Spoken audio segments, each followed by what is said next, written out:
Narito ang ulo ng mga balita sa oras na ito. Pangulong Ferdinand R. Marcos Jr. at South Korean President Lee Jae-myung pag-uusapan ng pagpapaigting ng relasyon ng Pilipinas at South Korea sa nakatakdang state visit ni Lee ngayong Marso. DENR Secretary Rafael Lotilla itinalaga bilang Ambassador to the Holy See. Undersecretary Juan Miguel Cuna magiging Acting DENR Secretary. At pagbangon ng Baguio City mula sa 1990 earthquake, itatampok sa Panagbanga Festival.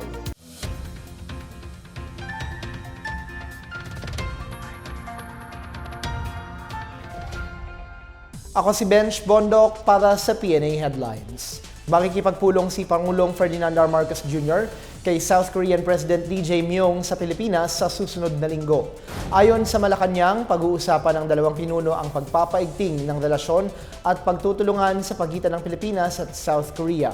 Bibisita si Lee sa bansa mula March 3 hanggang 4, kasunod ng naunang imbitasyon ni Pangulong Marcos. Sasalubungin siya ni Pangulong Marcos at First Lady Liza Araneta Marcos sa kanyang pagdating sa palasyo sa 3 ng Marso.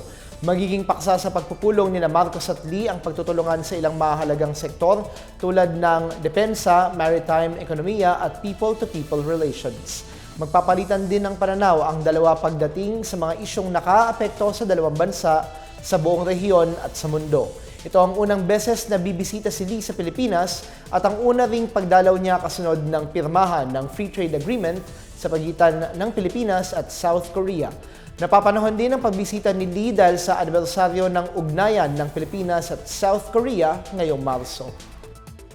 Itinalaga ni Pangulong Ferdinand R. Marcos Jr. si Undersecretary Juan Miguel Cuna bilang Acting Secretary ng Department of Environment and Natural Resources at kapalit ng ngayon Philippine Ambassador to the Holy See na si Rafael Lotilla. Sinabi ni Palace Press Officer Claire Castro na nagsimula na ang transition sa pagitan ni Lotilla at Cuna para masiguro ang tuloy-tuloy na operasyon ng DENR. Nilinaw niyang hindi nagbitiw o pinagbitiw sa pwesto si Lotilla, kundi inilipat ng Pangulo matapos humiling ng mas magaan na pwesto.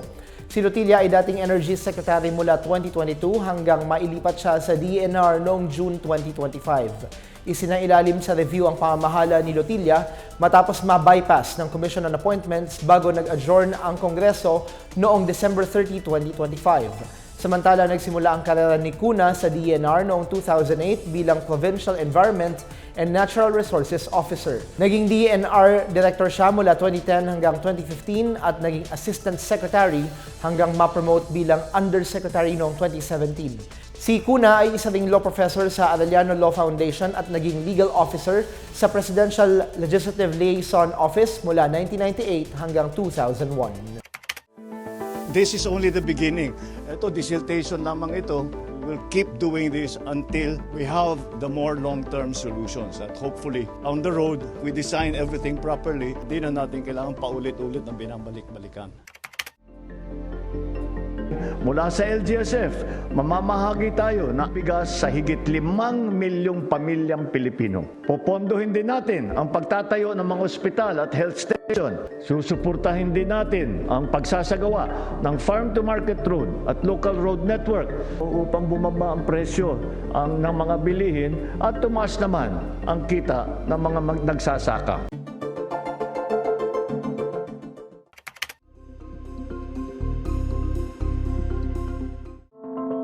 Sa loob ng command center, mas maaga ngayon nating natutukoy kung kailan magpapakawala ng tubig at kailan dapat magbigay ng babala sa ating mga komunidad.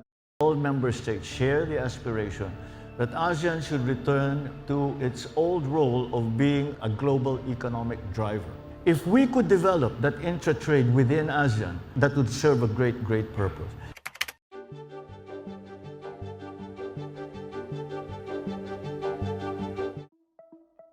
Etong bagong repacking center, puro makina na. Hanggang 30,000 kaya nila a day. Sa ibang balita, isang espesyal na presentasyon tungkol sa pagbangon ng Baguio City mula sa 1990 earthquake ang itatampok sa pagdiriwang ng Panagbanga Festival ngayong taon.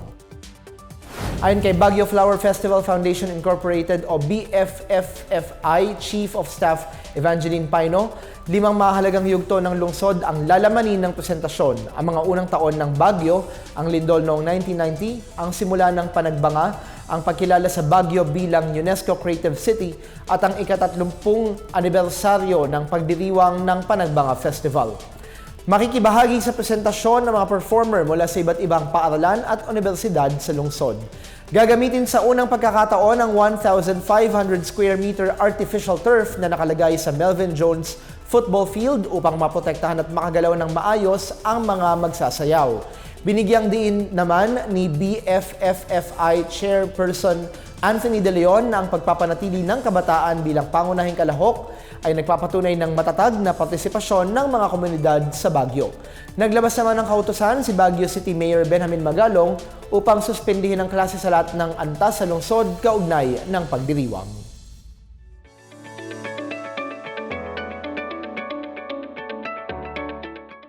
Sa balitang pangkalakalan, nakibahagi ang Bureau of Internal Revenue o BIR sa ginanap na Love for All activity sa Subic Bay Exhibition and Convention Center para ilapit ang mga serbisyo nito sa mas maraming Pilipino.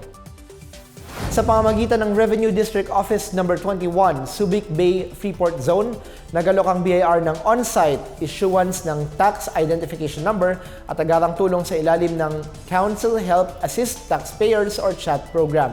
Pinangunahan ng mga opisyal ng BIR ang pangangasiwa sa booth upang tiyakin na mabilis, maayos at accessible ang paghahatid ng serbisyo sa publiko. Ayon kay BIR Commissioner Charlito Martin Mendoza, ang paglahok ng ahensya sa mga community-based activity ay parte ng kanilang paraan upang isulong ang voluntaryong pagsunod, transparency at tiwala ng publiko sa pamamagitan ng people-oriented tax administration. Binigyang diin rin ni Mendoza na ang mobile TIN registration at direktang pagtulong sa mga nagbabayad ng buwis ay sumasalamin sa misyon ng BIR upang maging epektibo at inklusibo ang kanilang pagbibigay ng serbisyo. Samantala, itinanghalang rehiyon ng gitnang Visayas bilang Philippines' most visited destination ng mga turista sa nakaraang 2 dekada, base sa pag-aaral ng Philippine Institute for Development Studies. Ayon sa PIDS, nakapagtala ang Central Visayas ng 31.5 million international tourists mula taong 2000 hanggang 2024. Sinundan ito ng National Capital Region na may 19.6 million international visitors. Sa isang pahayag ngayong araw, sinabi ni Tourism Secretary Cristina Frasco na ang pagkilala sa Central Visayas ay hudyat ng tagumpay ng kanilang community-anchored tourism development sa rehiyon. Dagdag pa ng kalihim, nagpapatunay ang Central Visayas sa matatag na ugnayan ng mga ahensya ng gobyerno, mga lokal na pamahalaan, industry stakeholders at mga komunidad sa pagpapaunlad ng sektor ng turismo. At yan ang pinakabago at pinakamaiinit na balita sa mga oras na ito, hatid sa inyo ng PNA Headlines. Para sa iba pang mga balita at impormasyon, bisitahin lamang ang aming website pna.gov.ph o ang aming Facebook at X account, Philippine News Agency. Mapapanood din ang PNA Headlines sa pamamagitan ng link sa website ng News and Information Bureau sa ilalim ng PNA News at sa YouTube account ng Philippine News Agency. Sa ngalan ni William Theo, ako si Benj Bondok. Ito ang PNA Headlines na naghahatid ng mga balitang nagbubuklod sa bagong Pilipinas.